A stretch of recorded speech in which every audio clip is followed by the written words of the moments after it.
Bismillahirrahmanirrahim. Assalamualaikum warahmatullahi wabarakatuh. Al-Fatihah. A'udzubillahi minasyaitonirrajim. Bismillahirrahmanirrahim. Alhamdulillahirabbil alamin. Ar-Rahmanirrahim. Maliki yaumiddin. Iyyaka na'budu wa iyyaka nasta'in. Ihdinas siratal mustaqim. Shiratal ladzina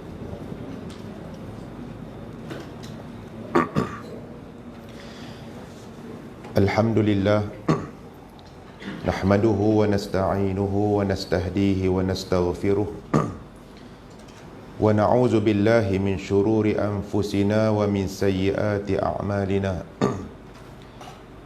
may yahdihillahu fala mudilla lahu wa may yudlil fala hadiya lahu asyhadu an la ilaha illallah wahdahu la syarika lahu wa ashhadu anna sayyidana Muhammadan abduhu wa rasuluh. Allahumma salli wa sallim wa barik ala abdika wa rasulika sayyidina Muhammad khatamil anbiya'i wal mursalin wa ala alihi wa sahbihi ajma'in. Amma ba'd. Ayyuhal mu'minun ittaqullah usikum wa iyaya bitaqwallah faqad fazal muttaqun. Tuan Imam, pengurusi Jatan Kuasa Surau, muslimin dan muslimat, mudah-mudahan dirahmati Allah Subhanahu wa taala. Tuan-tuan, malam 23 suara di Gunung Teroi. Saya cakap banyak sangat. InsyaAllah malam ni dengan tazkirah kita yang ringkas ini, saya harap suara saya tuan-tuan boleh dengar dan boleh faham. Saya tak boleh tekan sangat. Kita nak bercakap sebagai muhasabah bersama pada malam ini tentang kualiti bulan Ramadan kita.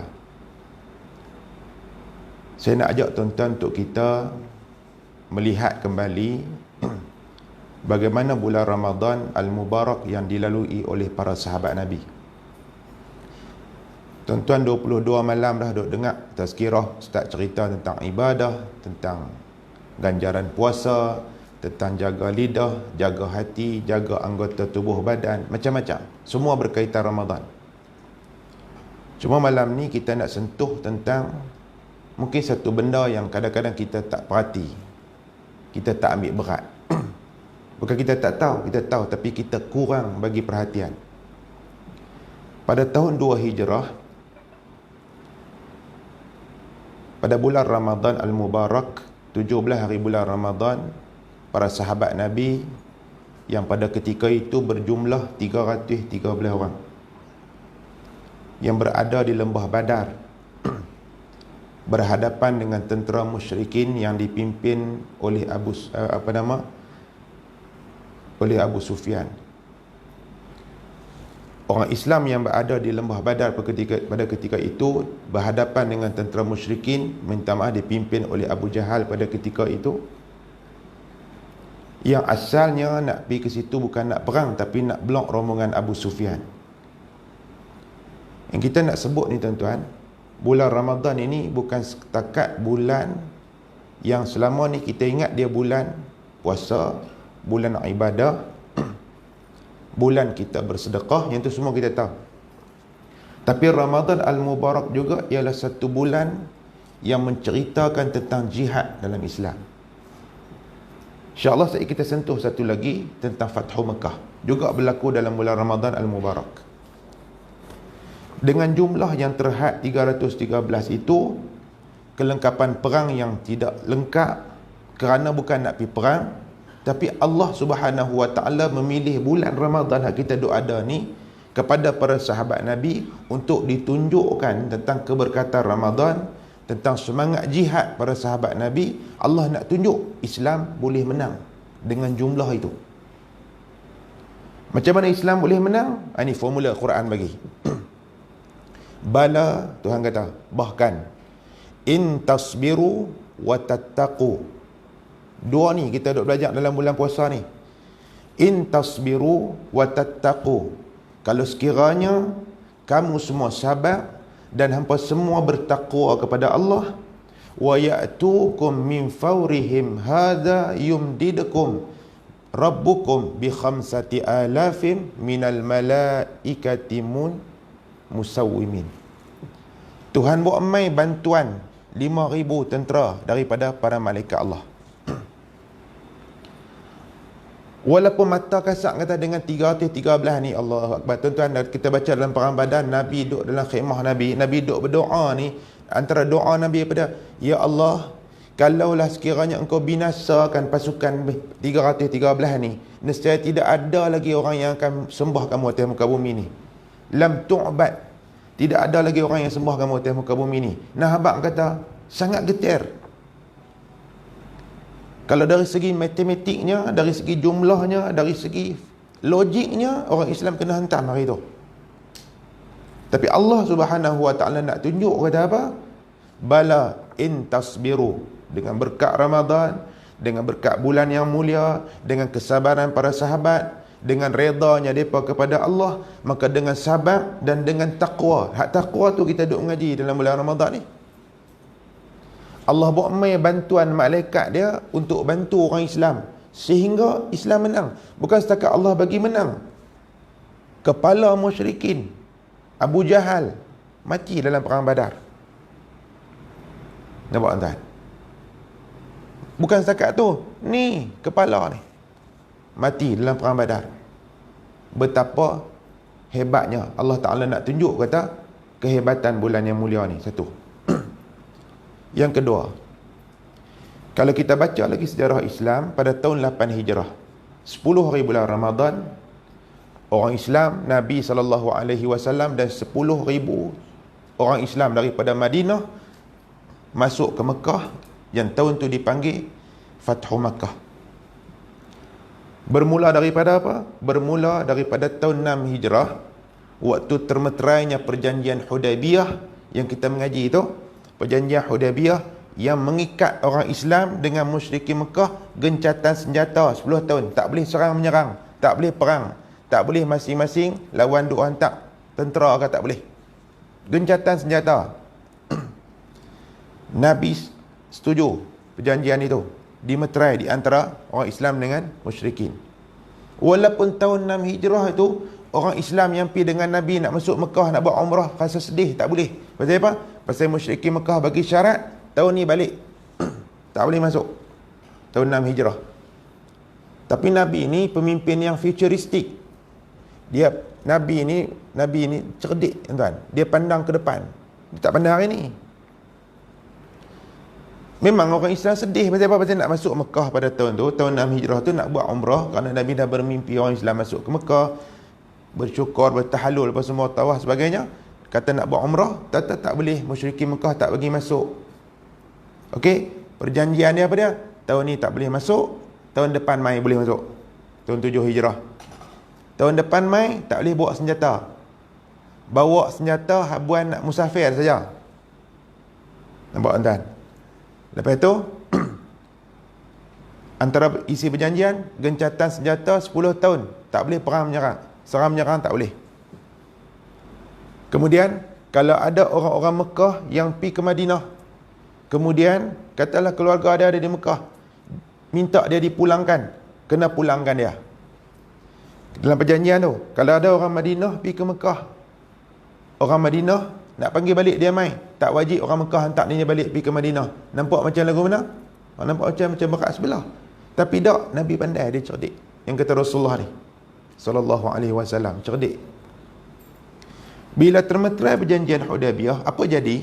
Musyrikin Mekah terikat dengan perjanjian tu, tak boleh serang orang Islam.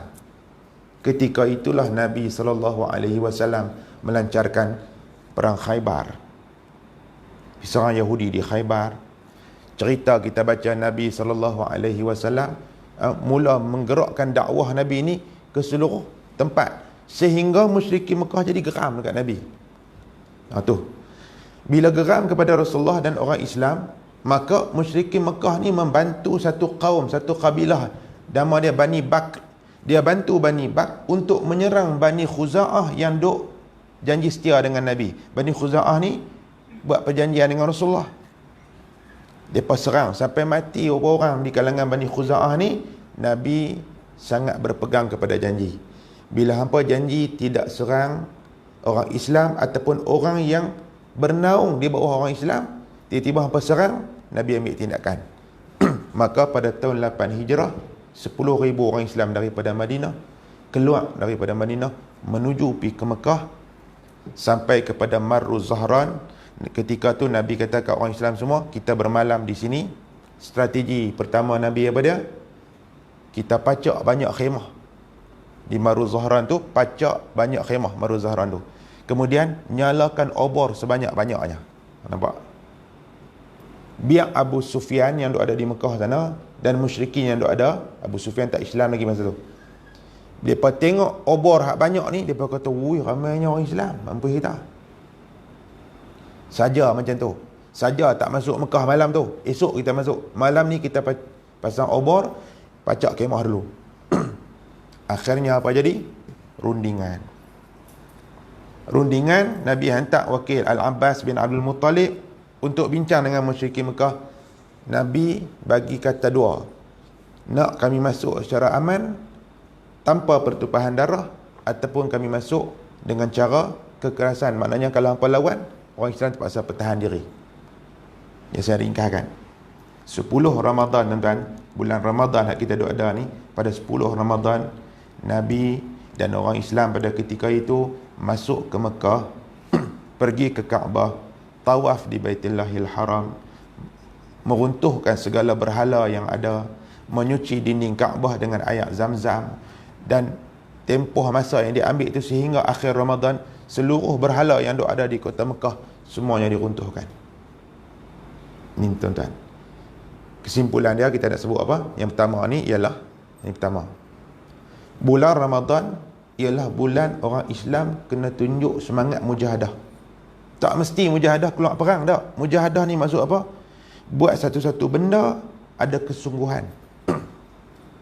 Kalau sahabat Nabi keluar bela Islam di Badar sehingga Allah hantar pertolongan menang kepada orang Islam, tunjuk ada mujahadah, ada semangat jihad. Kita orang Islam pun macam tu juga. Kita tak boleh main hujung-hujung lagu loy, tak boleh. Dah semangat dah awal cantik dah, tapi dia tak apa nak terbakar. Kan? Dia tak terbakar tuan, dia tak main. Pasal apa? Pasal mungkin Ramadan hak duk ada dekat dia tu tak dihayati dengan betul. Itu yang pertama, semangat mujahadah. Yang kedua, daripada hak kita baca tadi ni, yang kita sebut tadi tentang Fathu Makkah, Nabi SAW tunjuk kata Ramadan ni bulan kemenangan. Bulan kemenangan. Dan Ramadan ini ialah bulan yang sangat, dia panggil sangat sinonim dengan apa? Kan Fathu Makkah, apa maksud Fathu? Pembukaan. Sangat sesuai dengan apa? Dengan benda-benda yang berbentuk kecemerlangan, kemenangan, kejayaan, itu Ramadan. Maka Ramadan ni bermula daripada mana? Ni hak kita sebut tadi. Pertama, Ramadan didik kita untuk kita capai takwa. Kalau kita nak capai takwa, syarat yang pertama ialah kita kena usaha supaya Allah ampun dosa kita. Itu syarat pertama. Kalau tidak, tak nama takwa, jadi tokong kan. Nak sampai tahap takwa ni, syarat pertama kena usaha sampai ke tahap kita dapat keampunan Allah. Macam mana cara dia? Nabi SAW sebut. Ini di antara, saya kongsilah. Dalam sebuah hadis daripada Abdullah bin Mas'ud, Nabi ajak kita cara kita nak istighfar. Ada dua jenis saya bawa. Pertama, yang ni kita nak kena buat ni. Kalau tak buat lagi, kena malam ni start sampai akhir Ramadan. Mudah-mudahan dapat Al-Qadar. Nabi kata, man qala astaghfirullah alladhi la ilaha illa huwal hayyul qayyum wa atubu ilaih. Itu selalu kita duk baca lah. Nabi kata, man qala astaghfirullah alladhi la ilaha illa huwal hayyul qayyum wa atubu ilaih. Okey, ghufirat dhunubuhu, Nabi kata akan diampunkan segala dosa dia. Nabi guna istilah dhunub, segala dosa. Dhunub maksud dia kata jamak, plural daripada dambun, satu dosa. Dhunub, banyak dosa. Maka akan diampunkan sebanyak-banyak dosa dia pernah buat. Wa in kana qad farra minaz zahfi, walaupun dosa besar yang dia buat tu ialah dosa lari daripada medan pertempuran. Yaumaz zahfi ni hari duk tengah berkecamuk perang. Kan kalau dalam Islam kita keluar perang, tengah duk perang-perang tu tiba-tiba kita belah lari. Berdosa besar tak tahu nak buat. Tapi Nabi kata siapa yang baca ni astaghfirullah alladzi la ilaha illa huwal hayyul qayyum, atau dalam hadis ni huwal hayyal qayyum, boleh juga, wa atubu ilaih ghufirat dhunubuh, maka diampun segala dosa dia. Itu pertama. Yang kedua, yang selalu kita dengar hadis Nabi SAW, yang ni penghulu istighfar. Penghulu istighfar ni saya nasihat diri saya dan kita semua tuan-tuan, kita amal hak ni. Sebab orang yang mengamalkan Sayyidul Istighfar pada waktu pagi, kemudian ataupun dia amalkan Sayyidul Istighfar pada waktu petang, kemudian di antara Sayyidul Istighfar tu tiba-tiba dia mati, maka dia dijanji dalam hadis Nabi min ahlil jannah, ahli syurga. Okey, apa dia? Ni selalu kita sebut, Allahumma anta rabbi la ilaha illa anta khalaqtani wa ana abduka wa ana ala ahdika wa wa'dika mastata'tu a'udzu bika min syarri ma sana'tu abu'u laka bi ni'matika alayya wa abu'u bi dhanbi faghfirli fa innahu la yaghfiru dzunuba illa anta. Sampai situ. Tuan-tuan baca tu, kalau habis tak larat pun pagi sekali, petang sekali. Panjang sikit lah, tapi kalau tuan-tuan percayalah, kalau buat selalu, dia macam qul huwallahu ahad, dia duduk di mulut. Tak percaya buat, lama-lama dia terlekat terus. Saya pergi ajak satu tempat, betul dia kata, satu haji tu dia kata, betul Ustaz, saya mula tak boleh hafal ni, panjang. Tapi bila kita baca, dia dah baca, main setahun, 2 tahun, lepas tu dia serupa qul huwallah. Qul huwallah kita tak apa, terlekat gitu kan, tak silap lah tu. Kalau Tok Imam buat silap, memang kena tegur terus. Bukan ditegur oleh seorang, ditegur oleh ramai. Pasal apa? Pasal silap qul huwallahu ahad jangan mukmin. Pasal kita dah biasa dah. Balik buat. Apa maksud dia? Tuan-tuan tengok betapa inti Sayyidul Istighfar tu kalau dipahami itu lebih baik. Allahumma anta rabbi, ya Allah ya Tuhanku, engkau lah Tuhanku. La ilaha illa anta, tiada Tuhan yang disembah melainkan kamu ya Allah. Wa khalaqtani, Tuhan yang menciptakan aku. Wa ana abduka, dan aku tu hamba-Mu ya Allah. Wa ana ala ahdika wa wa'dika mastata'. Ya Allah, aku duduk di atas janji setiaku dan perjanjianku, sedaya upaya aku akan pegang perjanjianku. Apa perjanjian kita dengan Tuhan? La ilaha illallah Muhammadur Rasulullah, jadi orang Islam. A'udzu bika min syarri ma sana'tu, ya Allah, aku minta lindung dengan kamu ya Allah daripada kejahatan yang dah aku buat. Sana'tu ni benda yang aku dah buat dah. Abu'u laka bi ni'matika, sedang aku mengaku atas segala nikmat yang kau dah kurniakan kepada aku. Wa abu'u bi dzambi, aku mengaku dosa yang aku buat ya Allah. Faghfirli, ampunkanlah aku. Fa innahu la yaghfiru dzunuba illa anta, maka sesungguhnya tidak ada Tuhan yang layak untuk mengampunkan dosa melainkan kamu ya Allah.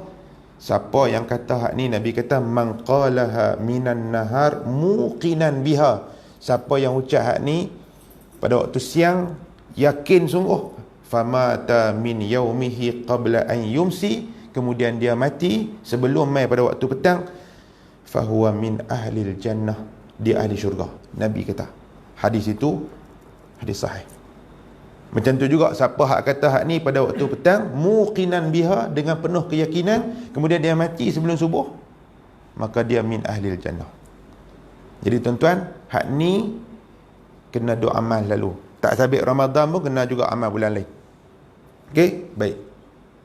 Yang kedua. Yang ketiga, tuan-tuan, yang ni ditanya oleh Sayyidatina Aisyah radhiyallahu anha kepada baginda Rasulullah, ya Rasulullah, kalau aku jumpa Al-Qadar nak kata apa amalan tu?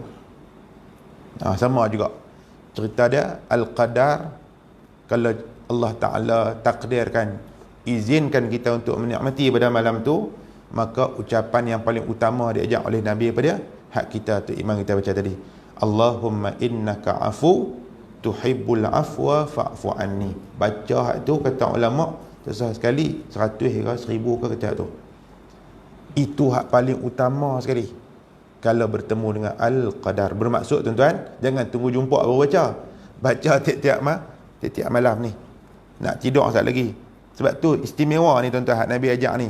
Perempuan kalau dia mai bulan, mai haid pun boleh baca. Kalau kata Nabi kita baca Quran, keluk juga.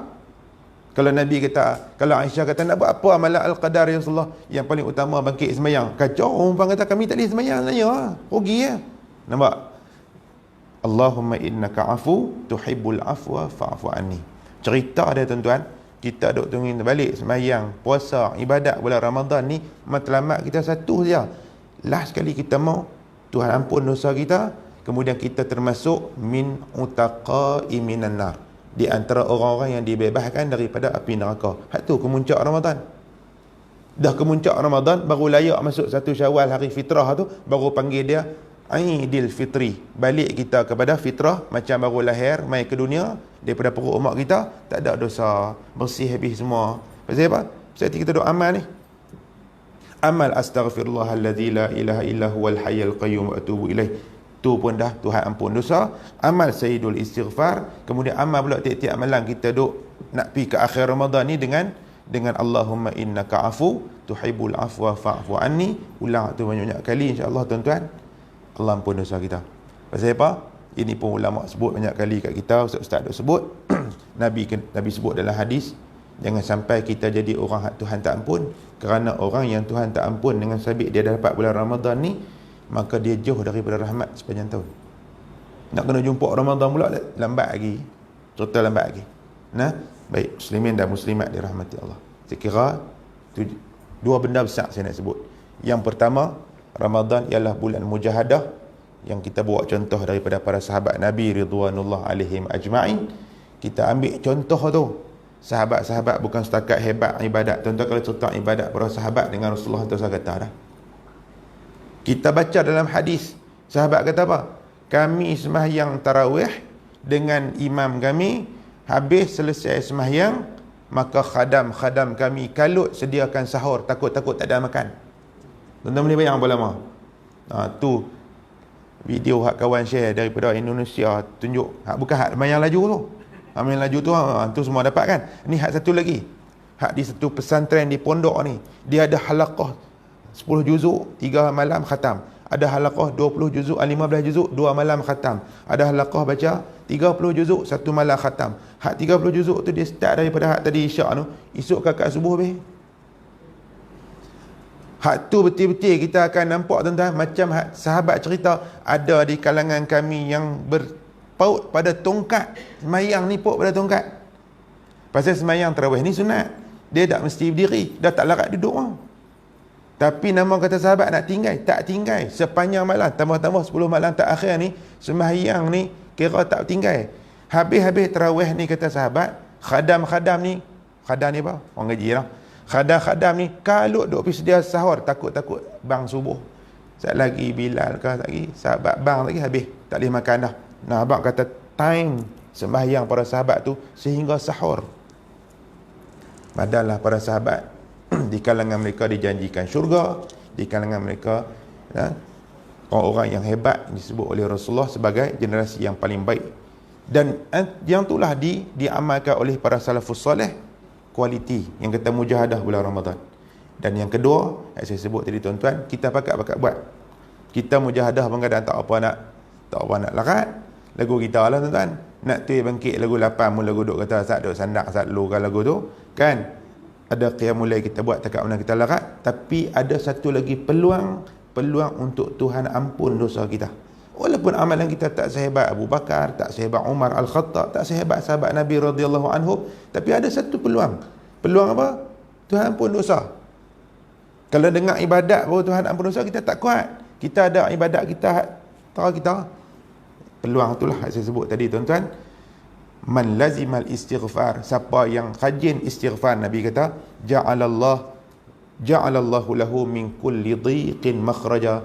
Allah Ta'ala bagi dekat dia, kalau kesempitan ada jalan keluar, wa min kulli hammin faraja, kalau dia ada kesusahan ada jalan yang boleh menyelesaikan masalah dia, wa razaqahu min haitsu la yahtasib, dan Allah rezekikan dia sumber hak dia tak sangka-sangka.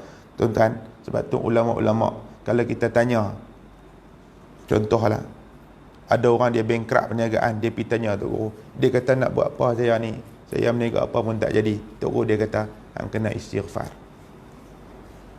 Ada benda hak tak kena.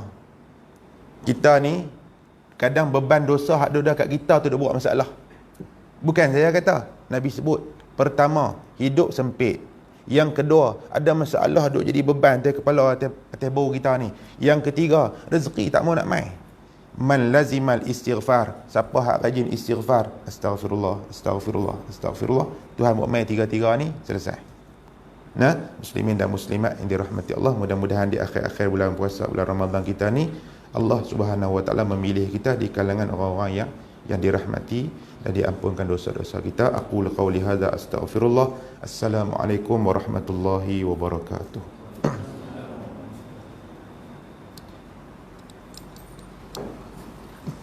Tangguh dengan tasbih kafarah dan suratul As. Subhanakallahumma bihamdika asyhadu an la ilaha illa anta.